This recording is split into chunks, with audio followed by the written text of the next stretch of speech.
So first of all, I want to thank everybody for watching my last vlog on the basics of dysautonomia awareness, what it was, and kind of the different branches. For this vlog, I'm going to go more personal and talk a little bit about my story, how it's impacted me and my life. Sorry it's been a while since I've uploaded anything. I'm a grad student and so I'm focusing a lot of time at school. Plus, October is a really hard time for people with dysautonomia and POTS especially due to the weather change. The barometric pressure has a really hard time on our bodies. Our bodies don't know how to handle pressure changes really well. And even though my body's doing okay on the meds and treatment, I'm doing hydration treatment as well as all the meds, this last weather change has really put a doozy on my body. So sorry for that. This vlog is tough. It's when my invisible illness became visible. What is an invisible illness? It's something that's naked to the human eye. You may not be able to see it, but you know it's there. You know, when you think of cancer patients, you think of the bald head, the frail bodies, the pale skin. That's something that's more visible. Another visible illness, flu, even though it's not comparable. Diabetes is something that can be considered invisible and visible both. Depending on the severity of it, you could see the pump. You can see people checking their blood sugar. There are just different illnesses that are more visible than not.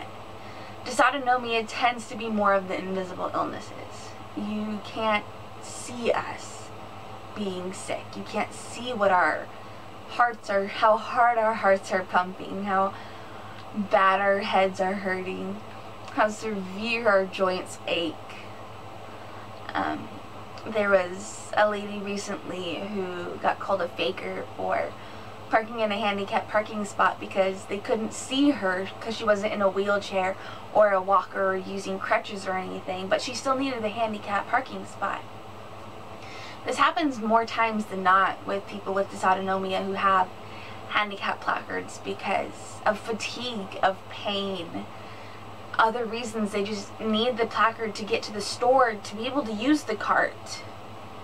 You know, people who are 15, 16, 21 years old have to use the electric cart because they're too tired to walk through the store without fainting, without having to lay down in an aisle. Just because somebody looks okay doesn't mean they don't have an illness. That's an invisible illness, something you can't see. My illness was invisible for years. You couldn't see it, but I had pain, I had brain fog, head hurts, and the only time you could really see my illness was when I was unconscious on the floor. And that's the only time you really knew I was sick, was when I was passed out. And even then, people doubted it, didn't believe it was real. My syncopal episodes, syncope is the clinical name, the technical name for passing out. My syncopal episodes were getting more frequent. I was only at first passing out very sporadically, once every couple months. I can remember the first time I passed out pretty vividly. I was applying for a program at my school for my undergrad and standing up and signing, and in the middle of my video just passed out while standing. It was weird. I stood back up a couple minutes later, dazed and confused, and was just confused as per what just happened.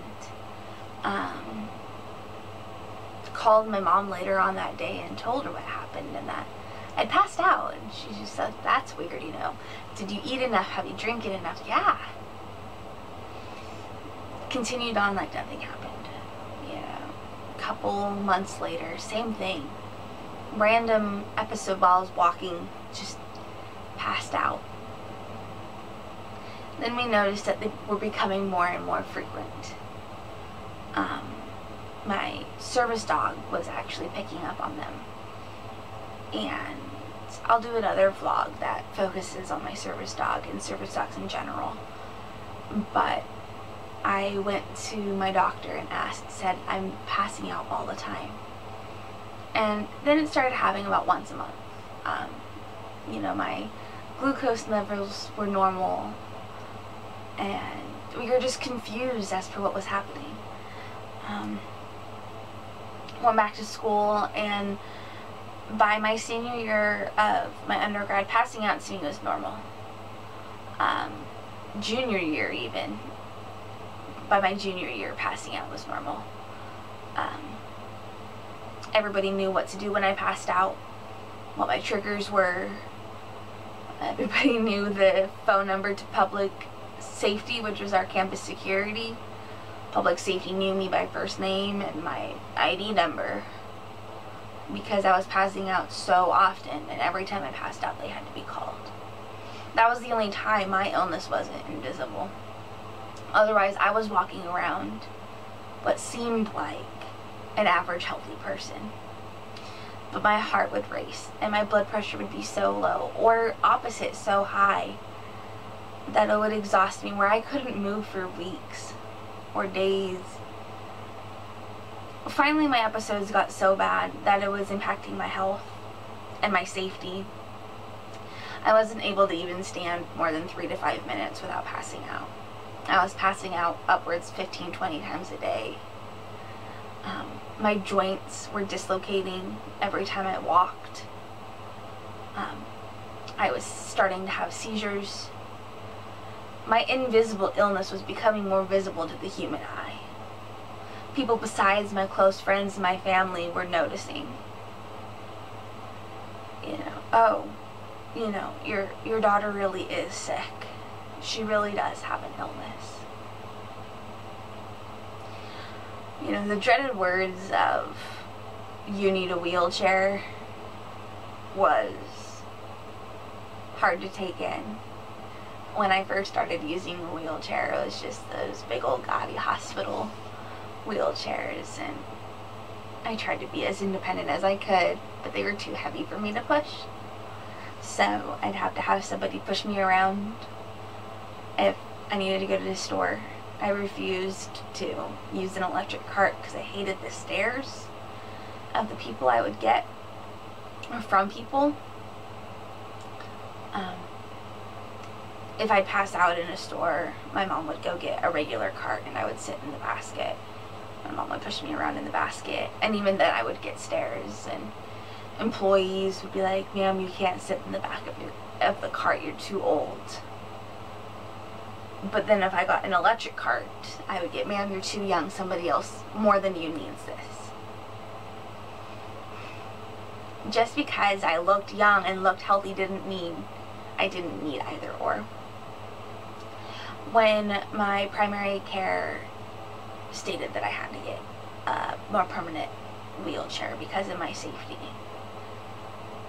you know, it was tough realizing that my health had gotten to a point that I could no longer walk,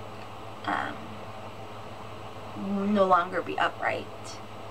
My legs worked, but they would go numb, so I wouldn't know if they were moving.